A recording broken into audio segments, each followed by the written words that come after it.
आज हमारा जुम्मे का जो रोज़ा है वो हमारा मिस होने वाला था या हम बगैर सहरी के रखते।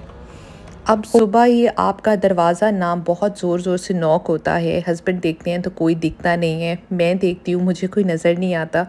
तो बस फिर मुझे थोड़ी-सी अकल आई, मैंने भी अंदर से ना नॉक कर दिया कि हम लोग जाग रहे हैं, कौन हो?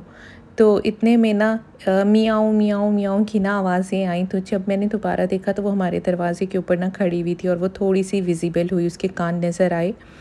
फिर मैं फ़ोन लेने गई, मैंने डोर ओपन किया, मैंने वीडियो शूट की।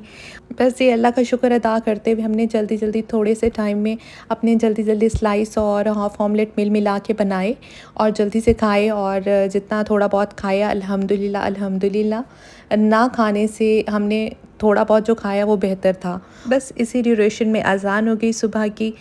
अल्लाह का शुक्र है, अल्लाह ने नन्ही मखलूक हमारे घर भेजी।